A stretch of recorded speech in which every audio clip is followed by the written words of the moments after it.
Selamat pagi semuanya. Pada saat ini saya Natalia Artika akan mempresentasikan tentang uh, algoritma Astar pada mata kuliah kecerdasan buatan. Nah, apa sih algoritma Astar? Algoritma Astar adalah algoritma pencarian jalur yang digunakan untuk mencari jalur terpendek atau solusi optimal dari satu titik ke titik lain dalam graf atau jaringan. Nah, algoritma ini sangat berguna dalam berbagai aplikasi seperti perencanaan rute GPS, video games, robotika, dan banyak lagi. Nah, apa sih kaitan artificial intelligence dan algoritma Astar? Misalnya kita ambil contoh penyelesaian kasus untuk penentuan jalur terpendek. Nah, algoritma Astar ini dapat diaplikasikan dalam AI untuk perencanaan rute atau navigasi. Misalnya dalam sistem GPS, algoritma Astar digunakan untuk mencari jalur terpendek dari lokasi saat ini ke tujuan.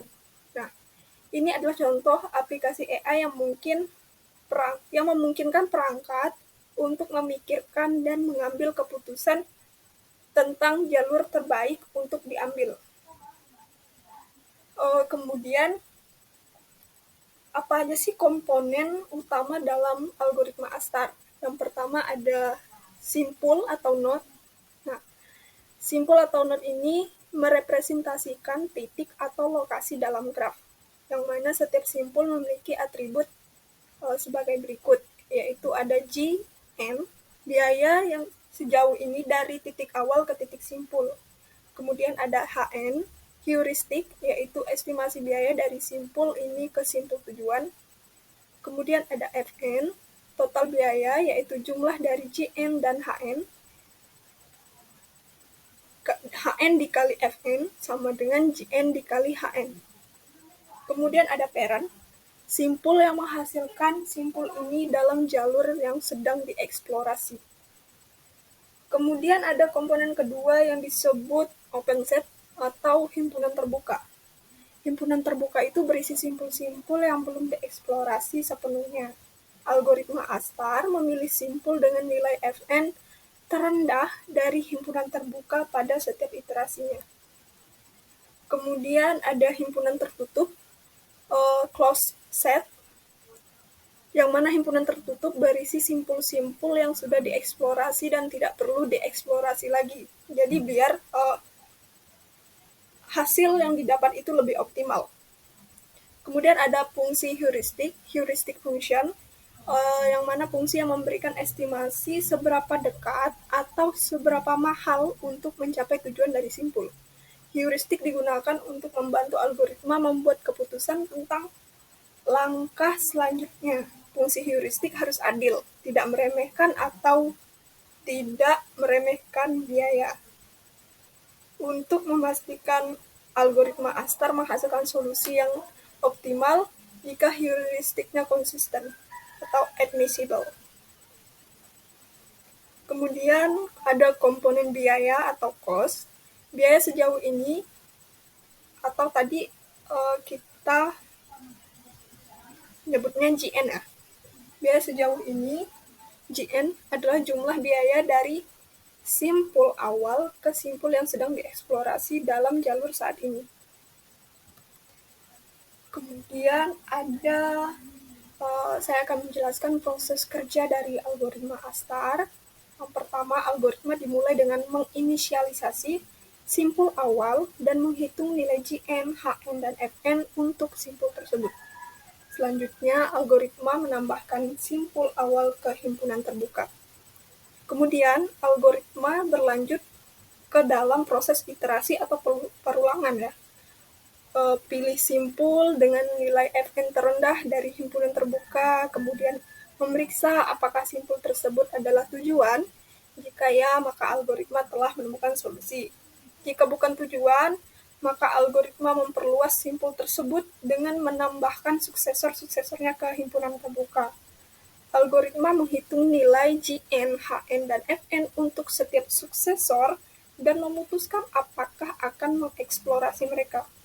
Simpul yang sudah dieksplorasi ditempatkan ke dalam himpunan tertutup. Jadi, biar lebih optimal, simpul itu nggak akan dieksplorasi lagi karena udah pasti bakal membuat hasil jadi nggak optimal. Kemudian ada langkah algoritma berlanjut hingga menemukan solusi atau menghabiskan semua simpul yang dapat dieksplorasi.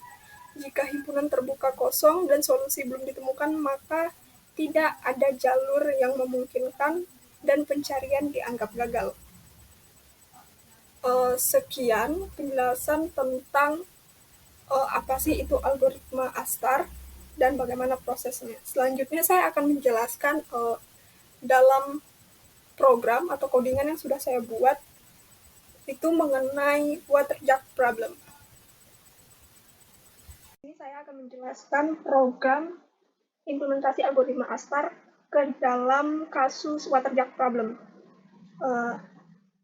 Jadi dalam program ini dimulai dengan sebuah halaman HTML yang berisi formulir input untuk user menginputkan, nanti akan ada beberapa inputan yang didapatkan dari user. Kemudian user akan diminta untuk memasukkan jumlah air awal dalam ember A dan B, kapasitas ember A dan B, serta tujuan yang ingin dicapai pada ember A dan B. Jadi begitulah sekilas tentang water jug problem yang diimplementasikan dalam form HTML ini. Jadi form ini akan mengirimkan data ke server PHP untuk diproses. Nanti saya akan menggunakan, maksudnya program ini nanti akan dijalankan di localhost server saya. Kemudian ada PHP processing-nya. Setelah pengguna menginputkan pada form yang sudah disediakan, kemudian mengklik tombol solve, data yang diinputkan oleh user akan diproses oleh script PHP yang ada pada program ini.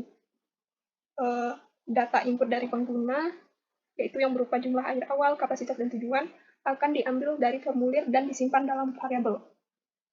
Kemudian di sini kita bisa lihat ada kelas node, kelas simpul, yang mana kita tadi udah jelasin di algoritma ASTAR itu ada yang namanya simpul. Nah, di dalam script PHP kita mendefinisikan kelas simpul itu merepresentasikan kelas node. Di sini kalau saya nulisnya kelas node, itu merepresentasikan simpul dalam pencariannya, yang mana setiap simpul memiliki atribut yang mencakup jumlah air dalam ember A atau public variabel jak A, dan jumlah air pada ember B, variabel jak B, ada variant dan action. Kemudian kita masuk ke algoritma ASTAR function. Nah, di sini berupa implementasi dari algoritma ASTAR sendiri, yang saya tulis sebagai function ASTAR. Fungsi ini akan mencari solusi dengan mencari jalur yang menghubungkan simpul awal, jumlah air awal dalam ember A dan B, ke tujuan, yaitu jumlah air yang diinginkan pada akhirnya pada ember A dan B. Ini adalah kemudian langkah-langkah utama dalam algoritma itu, yang pertama ada menginisialisasi himpunan terbuka dan himpunan tertutupnya, yaitu open set dan close set-nya. Dalam setiap iterasi, dipilih simpul dengan biaya terendah, while pada iterasinya dipilih dengan biaya terendah dari himpunan terbuka yang ada. Kemudian, periksa apakah himpunan tadi adalah himpunan tujuan. Jika iya, maka rekonstruksi jalur dan itu dikembalikan sebagai solusi. Jika bukan tujuan, hasilkan simpul suksesor dan tambahkan ke himpunan terbuka jika belum dilewati, jika belum diperiksa maksudnya. Terus, iterasinya akan berulang sampai menemukan solusi, atau jika tidak ada solusi, maka program ini akan mengeluarkan atau menyampaikan kepada user bahwa solusi tidak ditemukan. Kemudian di sini kita dapat melihat ada generate suksesor. Itu fungsinya adalah menghasilkan simpul suksesor berdasarkan operasi-operasi yang mungkin dilakukan pada ember A dan B. Misalnya mengisi ember, menuangkan air dari ember satu ke ember lain, atau mengosongkan ember. Nah, ini adalah langkah penting dalam pembangkitan simpul suksesor, yang nanti simpul suksesornya akan seperti yang dijelaskan tadi, dimasukkan ke dalam looping-nya. Kemudian ada pencetakan solusi. Maaf, generate successor yang saya maksud ada pada ini fungsi dari generate successor function. Kemudian ada bagian print solution. Di bagian print solution ini, ketika program sudah menemukan hasil, tindakan yang diambil untuk mencapai tujuan keadaan ember A dan B pada setiap langkah solusi. Jika solusi ditemukan, maka akan dicetak solusi ditemukan. Lalu langkah-langkahnya juga akan dicetak. Kemudian jika program tidak menemukan solusi, maka program akan menyampaikan kepada user tidak ada solusi yang ditemukan. Nah, gimana sih penanganan form? Karena ini kita menggunakan PHP. Bagaimana penanganan form submission-nya? Ketika pengguna mengklik tombol solve pada formulir, data yang diisi akan diproses oleh script PHP yang ada. Ini form ada handle form submission-nya ke server. Variabel-variabel yang memiliki input pengguna akan diambil dan digunakan sebagai masukan ke function astar tadi. Kan ada function astar. Nah, inputan dari user akan dimasukkan ke function tersebut, sehingga dengan cara ini program memungkinkan pengguna untuk memasukkan apa yang mereka mau. Menyelesaikan permasalahan waterjet menggunakan algoritma dalam menyelesaikan permasalahan waterjet.